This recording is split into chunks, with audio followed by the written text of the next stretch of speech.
स्वागत। आज हम एक काफी जरूरी मुद्दे पर गहराई से बात कर रहे हैं, ईश्वर की आज्ञाकारिता। इसका मतलब क्या है? खासकर ईसाई नजरिए से हमारे पास एक स्रोत है, ईश्वर की आज्ञाकारिता की ईसाई नींव। तो आज की हमारी चर्चा मतलब इसी पर आधारित होगी। लक्ष्य ये समझना है कि ये स्रोत क्या कहता है। ईश्वर की आज्ञा मानना, क्या ये सिर्फ कुछ नियमों को फॉलो करना है? शायद नहीं, ये उससे कहीं ज्यादा गहरा है। स्रोत की प्रार्थना में भी कहा गया है, ईश्वर का वचन चंगा करता है, बचाता है। तो चलिए खोलते हैं इस विषय को। बिल्कुल। किसी भी विश्वास प्रणाली को समझने के लिए उसकी बुनियाद को पकड़ना बहुत जरूरी है।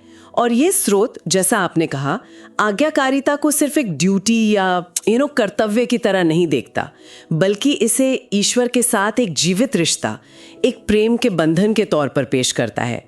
और ये नजरिया ही अपने आप में काफी दिलचस्प है ना? हाँ, बिल्कुल। स्रोत की पहली बड़ी बात, हाँ। ये कहते हैं कि सच्ची आज्ञाकारिता ईश्वर को जानने से शुरू होती है। लेकिन ये जानना कैसा है? मतलब ये कोई किताबी ज्ञान तो नहीं है। यूहन्ना के सुसमाचार का जिक्र है, ईश्वर आत्मा है और उसकी उपासना आत्मा और सच्चाई से होनी चाहिए। हाँ, और स्रोत इसे समझाने के लिए एक पति पत्नी के रिश्ते का उदाहरण देता है कि किसी के बारे में सिर्फ पढ़ना या उसके व्यवहार को दूर से देखना वो असल में जानना नहीं है। सही कहा। जब तक वो गहरा प्रेम का रिश्ता ना हो, ईश्वर के साथ भी कुछ ऐसा ही है। ये हमारी आत्मा का उसकी आत्मा से जुड़ने जैसा है। और ये आत्मिक जुड़ाव मतलब बौद्धिक समझ से कहीं आगे है। यहीं पर ईश्वर के वचन की भूमिका बहुत अहम हो जाती है। यूहन्ना 6:63 का हवाला देते हुए स्रोत कहता है कि वचन आत्मा है और जीवन है। मतलब ईश्वर को जानने और उससे जुड़ने का रास्ता उसके वचन से होकर जाता है। और सिर्फ कुछ हिस्सों से नहीं। नहीं, बिल्कुल नहीं। स्रोत इस पर जोर देता है, उत्पत्ति से लेकर प्रकाशित वाक्य तक पूरा वचन बिना कुछ जोड़े या घटाए एक समग्र संपूर्ण जुड़ाव जरूरी है। समग्र जुड़ाव। ये सिर्फ रविवार को चर्च जाने वाली बात नहीं हुई। फिर इसे प्रैक्टिकल कैसे बनाएं? स्रोत में सुझाव है, रोजाना ईश्वर के वचन को पढ़ें और सिर्फ पढ़ें नहीं, उस पर गहराई से सोचें, मनन करें। हाँ, और प्रार्थना भी करें कि ईश्वर खुद को आप पर जाहिर करे, वचन के जरिए आपसे बात करें। ये एक सक्रिय खोज है, पैसिव नहीं। बिल्कुल। तो अगर ईश्वर को इस तरह जानना आज्ञाकारिता की नींव है, तो फिर सवाल उठता है कि अवज्ञा कहां से आती है? ये दरार कैसे पड़ी? स्रोत इसकी जड़ें भी खोजता है, बिल्कुल शुरुआत तक। हाँ, और ये समझना जरूरी है कि स्रोत अवज्ञा को कैसे देखता है। ये महज एक गलती नहीं है, इसकी जड़ें बहुत गहरी हैं, जैसा स्रोत बताता है। यहीं पर कहानी और दिलचस्प हो जाती है। ये हमें उत्पत्ति की किताब में ले जाता है। अदन की वाटिका, पहली अवज्ञा वहीं हुई। शैतान सर्प के रूप में ईश्वर के वचन पर शक डालता है। क्या सचमुच परमेश्वर ने कहा है? संदेह का बीज। हाँ, और फिर हव्वा ईश्वर की आज्ञा में अपनी तरफ से कुछ जोड़ देती है। कहती है कि फल को छूना भी मना है, जबकि ईश्वर ने तो सिर्फ खाने से मना किया था। सही। और स्रोत यहाँ एक जीपीएस का उदाहरण देता है जो काफी सटीक लगता है। अगर आप निर्देशों पर शक करें या अपना रास्ता खुद बनाने लगें तो भटकना तो तय है। बिल्कुल। मानवता के पहले माँ बाप के साथ यही हुआ। शक किया, तोड़ा और ईश्वर की बजाय शैतान पर भरोसा कर लिया। और स्रोत इस अवज्ञा को सीधे सीधे शैतान पर विश्वास करने से जोड़ता है।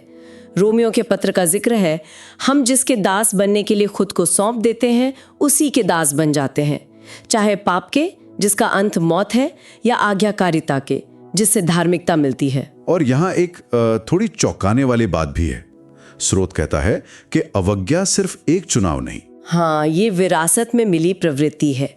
रोमियो के पत्र से जोड़ते हुए लेखक तर्क देती हैं कि ये सिर्फ एक व्यक्तिगत गलती नहीं, बल्कि आदम और हव्वा से विरासत में मिली एक गहरी प्रवृत्ति है जिसे हम मूल पाप कहते हैं धर्मशास्त्र में। तो अगर ये प्रवृत्ति इतनी गहरी है, मतलब जन्म से ही है, तो फिर सवाल उठता है कि इससे कोई उभरे कैसे? स्रोत का इशारा है कि इसके लिए बाहरी मदद चाहिए, ईश्वर के वचन का बदलने वाला काम। बिल्कुल। और व्यवहारिक तौर पर यहाँ सलाह दी गई है कि व्यक्ति अपने जीवन में उन जगहों को पहचाने जहां वो ईश्वर के वचन पर शक करता है या उसे तोड़ मरोड़ रहा है।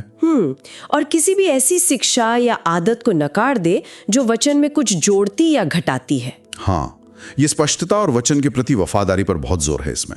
ये समझ हमें अगले सवाल पर लाती है। अगर अवज्ञा इतनी स्वाभाविक है तो फिर सच्ची ईश्वर को भाने वाली आज्ञाकारिता वो दिखती कैसी है? कैसे पहचाने कि कोई सिर्फ बाहर से धार्मिक दिख रहा है या वाकई में ईश्वर का अनुसरण कर रहा है? हाँ, ये बहुत अहम फर्क है। और स्रोत कहता है कि ईश्वर से जुड़े होने का असली सबूत ही आज्ञाकारिता है। यूहन्ना 8:47 का हवाला है, जो परमेश्वर का है वो परमेश्वर की बातें सुनता है। और इसकी तुलना फरीसियों से की गई है। वो बाहर से बहुत धार्मिक थे, नियमों का सख्ती से पालन करते थे, पर यीशु ने कहा कि वे परमेश्वर की बातें नहीं सुनते, इसलिए वे परमेश्वर के नहीं हैं। तो ये एक बड़ा दावा है। हाँ, कि सिर्फ भक्ति या धार्मिक रस्में काफी नहीं है। ईश्वर के वचन को सुनना और मानना ही इस बात का प्रमाण है कि कोई सच में ईश्वर से जुड़ा है और उद्धार पा चुका है। और ये बात सीधे उद्धार के अनुभव से जुड़ी हुई है, जैसा एफिसियों के पत्र में बताया गया है। उद्धार पाने से पहले लोग अवज्ञा की संतान के रास्ते पर चलते हैं, ऐसा लिखा है। लेकिन मसीह में जो बदलाव आता है वही सच्ची आज्ञाकारिता को मुमकिन बनाता है। अच्छा, तो यहाँ आकर्षक बात यह है कि आज्ञाकारिता सिर्फ एक काम नहीं, बल्कि बदले हुए जीवन का ईश्वर से जुड़ने का सबूत है। स्रोत एक पौधे का उदाहरण देता है हाँ, वो उदाहरण काफी अच्छा है। कि जैसे पौधा सही मिट्टी के बिना फल नहीं दे सकता, भले ही उसे पानी और धूप मिले, वैसे ही विश्वास भी आज्ञाकारिता की मिट्टी के बिना अधूरा और बेजान है। और ईश्वर का वचन ही वो आध्यात्मिक जमीन है जो पोषण देती है। बिल्कुल। ये वाकई एक दमदार रूपक है। और फिर से व्यवहारिक सलाह, अपने दिल को जांचें, क्या आप ईश्वर के वचन का पालन कर रहे हैं या इंसानी परंपराओं का? स्रोत का आह्वान है कि वचन को ठीक वैसे ही माने जैसा लिखा है, बिना अपनी समझ या सुविधा के हिसाब से उसे बदलें। सही। और ये आज्ञाकारिता सिर्फ बाइबल की कहानियां जानने या ऐतिहासिक ज्ञान से कहीं ज्यादा है। स्रोत कहता है एक जीवित रिश्ते की जरूरत है। हाँ, ये बहुत साफ तौर पर कहा गया है। ये सिर्फ अतीत की बात नहीं है, ये आज अभी के रिश्ते की बात है। चलिए इसे थोड़ा और समझते हैं। 2 कुरिन्थियों का जिक्र है जहां प्रभु की महिमा को देखने और उसी के स्वरूप में बदलते जाने की बात है। स्रोत तर्क देता है कि यीशु के बारे में ऐतिहासिक जानकारी होना एक बात है और आज के जीवित मसीह को जानना बिल्कुल दूसरी बात। एक सच्चा ईसाई इस स्रोत के अनुसार वो है जो आज इस पल में जीवित मसीह को देखता है, सुनता है और उसकी आज्ञा मानता है। बिल्कुल। अगर इसे बड़ी तस्वीर में देखें तो सच्ची आज्ञाकारिता नियमों की लिस्ट को टिक करना नहीं है, बल्कि ये उस जीवित रिश्ते से स्वाभाविक रूप से बहती है।